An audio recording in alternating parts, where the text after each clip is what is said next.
नमस्कार, मैं आरती शर्मा आपका अपने चैनल में स्वागत करती हूँ। आज की हमारी चर्चा का विषय है शब्द विचार। शब्द विचार व्याकरण, हिंदी व्याकरण का दूसरा खंड है। शब्दों को 4 भागों में वर्गीकृत किया गया है, 4 भागों में बांटा गया है। वे हैं उत्पत्ति के आधार पर, रचना के आधार पर, विकार के आधार पर तथा अर्थ के आधार पर। उत्पत्ति के आधार पर इस प्रकार के शब्द जो हैं कई व्याकरण पुस्तकों में हमें स्रोत के आधार पर भी दिखाई दे जाते हैं, यानी कि उनका दूसरा नाम स्रोत के आधार पर भी इनको बताया जाता है। रचना के आधार पर यानी कि बनावट के आधार पर, संरचना के आधार पर, विकार के आधार पर, विकार के आधार पर शब्द को, इस पूरे के पूरे वाक्य को कई व्याकरण पुस्तकों में देखा जाता है। उस विकार के आधार पर ना बताकर उसको प्रयोग के आधार पर भी बताया जाता है। और चौथा शब्द जो है वह है अर्थ के आधार पर। पिछले वीडियो में हमने उत्पत्ति के आधार पर शब्दों को समझा था। आज की हमारी चर्चा का विषय है रचना के आधार पर। रचना के आधार पर शब्दों को 3 भागों में विभाजित किया गया है।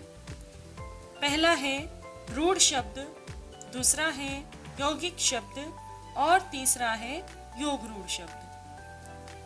रूढ़ शब्द, तो रूढ़ शब्द ऐसे शब्द रूढ़ कहलाते हैं जो लंबे समय से किसी विशेष अर्थ में प्रयुक्त होने लगते हैं।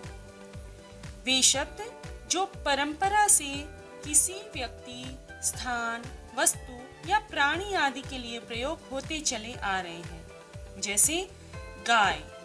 गाय शब्द जब हम बोलते हैं तो एक पशु की छवि हमारे सामने आ जाती है, यानी कि गाय की छवि हमारे सामने आ जाती है। हम उसको अपने दिमाग में कल्पित करने लगते हैं। ये एक विशेष तौर पर किसी के लिए प्रयुक्त होने वाले शब्द होते हैं रूढ़ शब्द।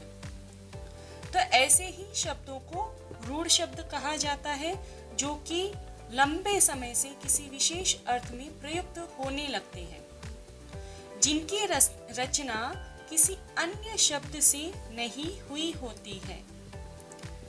रूढ़ शब्दों के सार्थक खंड भी नहीं हो सकते हैं। इन शब्दों को अगर खंडित किया जाए तो इनका कोई अर्थ नहीं निकलता है, यानी कि खंड करने पर ये शब्द अर्थहीन हो जाते हैं, बेमतलब हो जाते हैं। जैसे घोड़ा, पुस्तक, मेज पर आदि। जैसे घोड़ा शब्द को जब हमने विभाजित किया तो ये अपने आप में वर्ण में विभाजित हो जाते हैं। वर्णों का कोई अर्थ नहीं रह जाता है। जब ये वर्ण जब मिले हुए होते हैं तभी इसका अर्थ होता है। पुस्तक, मेज पर, शाम, शहर। तो इस तरह से हम देख सकते हैं कि ये शब्द अपने आप में पूर्ण हैं जब ये जुड़े हुए हैं, लेकिन इनको विभाजित अगर किया जाए तो इनका कोई अर्थ नहीं रह जाता। ये फिर वर्णों में बदल जाते हैं। जैसे श एक वर्ण है, ह भी एक वर्ण है और र एक वर्ण है। जब इनको मिलाया जाता है तो शहर शब्द बन जाता है। जब इनका खंडन किया जाता है, इनको खंडित किया जाता है, तो ये जो है अपने आप में वर्ण बन जाते हैं। ये शब्द नहीं रह जाता है और इनका कोई मतलब नहीं रह जाता है।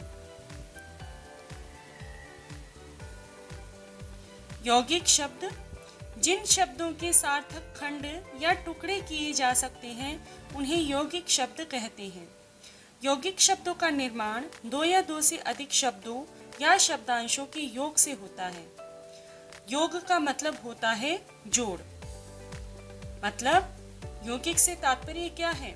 यौगिक का मतलब है मेल, यानी कि जुड़ा हुआ।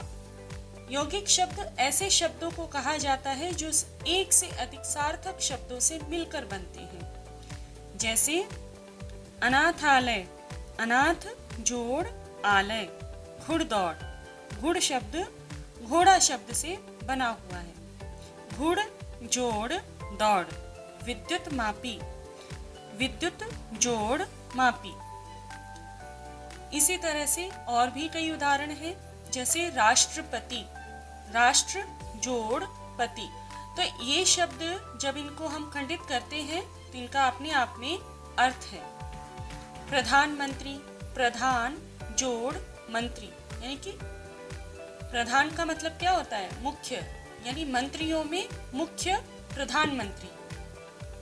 विज्ञान, विचारधारा, नम्रता, पाठशाला, व्यायामशाला, ऐसे कई शब्द हैं जो कि यौगिक शब्द हैं और जो सार्थक शब्दों से जुड़कर बने हैं। आगे योगरूढ़ शब्द। योगरूढ़ शब्द दो शब्दों से मिलकर बना है, योग और रूढ़, अर्थात जिन यौगिक शब्दों के अर्थ किसी तीसरे अर्थ के लिए रूढ़ हो जाते हैं उन्हें योगरूढ़ शब्द कहा जाता है। ऐसे शब्द जो यौगिक हैं लेकिन वे अपने सामान्य अर्थ के स्थान पर किसी विशेष अर्थ को प्रदान करते हैं, योगरूढ़ शब्द कहलाते हैं। जैसे पंकज, पंक जोड़ ज। मतलब इसका जब हम अर्थ निकालते हैं तो इसका अर्थ निकलता है कीचड़ से जन्म लेने वाला। कीचड़ से अनेक कीड़े भी जन्म लेते हैं, परंतु यह शब्द कमल के अर्थ में रूढ़ हो गया है। इसी तरह से पीतांबर, पीत जोड़ अंबर। पीत का अर्थ है पीला, अंबर का अर्थ है वस्त्र। पीला वस्त्र, इसको पीला वस्त्र ना बोलकर पीतांबर शब्द जो है वह विष्णु के लिए प्रयोग किया गया है। कैसे? पीले हैं वस्त्र जिसके वह है विष्णु। इसी तरह से और कई उदाहरण हैं, जैसे वंशीधर, श्री कृष्ण। चक्रधर, चक्र को धारण करने वाले कौन? श्री कृष्ण। इसी तरह से एकदंत, एकदंत शब्द जो है वो गणेश के लिए प्रयोग किया जाता है। एकदंत शब्द को जब खंडित करते हैं ना तो एक जोड़ दंत, ये शब्द इसका अर्थ क्या निकलेगा? अगर सामान्य अर्थ लेंगे तो सामान्य अर्थ इसका होगा एक दांत, एक दांत वाला। यहाँ पर एक दांत वाला शब्द जो है वह क्या निकलेगा? उसका अर्थ क्या निकल के आएगा? एक दांत वाले भगवान गणेश।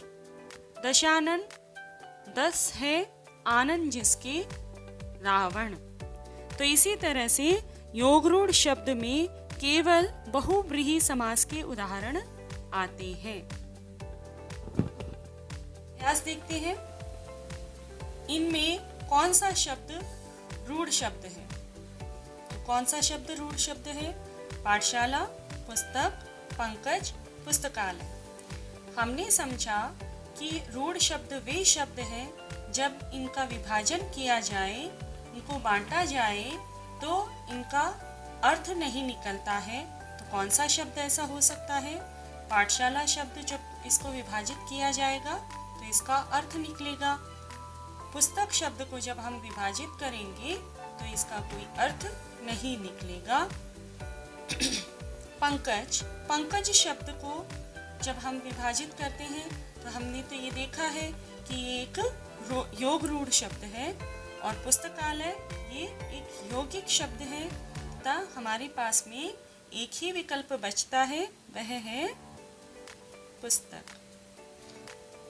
आगे यौगिक शब्दों की विशेषता है। तो यौगिक शब्दों की क्या विशेषता है कि ये दो या दो से अधिक शब्दों से मिलकर बनते हैं। शब्द विचार हिंदी व्याकरण का कौन सा खंड है? पहला, दूसरा, तीसरा या चौथा? तो सोचिए कि शब्द विचार हिंदी व्याकरण का कौन सा खंड है? दूसरा। शब्द विचार का वर्गीकरण कितने आधारों पर किया गया है? 3 आधारों पर, 4 आधारों पर, 5 आधारों पर या फिर 6 आधारों पर? तो हमने ये समझा कि शब्द विचार का वर्गीकरण जो है वह 4 आधारों पर किया गया है। फिर से दोहरा लेते हैं। उत्पत्ति के आधार पर, रचना के आधार पर, विकार के आधार पर अथवा प्रयोग के आधार पर, और सबसे अंतिम है वह है अर्थ के आधार पर। तो कितने हुए? 4 आधारों पर शब्द विचार का वर्गीकरण किया गया है। जिन शब्दों के खंड करने पर भी वे सार्थक अर्थ देते हैं उन्हें क्या कहेंगे? उन्हें हम यौगिक शब्द कहेंगे। ऐसे शब्द जो बहुव्रीहि समास के अंतर्गत भी आते हैं वे कहलाते हैं यौगिक शब्द, विकारी शब्द, अविकारी शब्द अथवा योगरूढ़ शब्द। तो वे शब्द जो बहुव्रीहि समास के अंतर्गत भी आते हैं वे कहलाते हैं योगरूढ़ शब्द।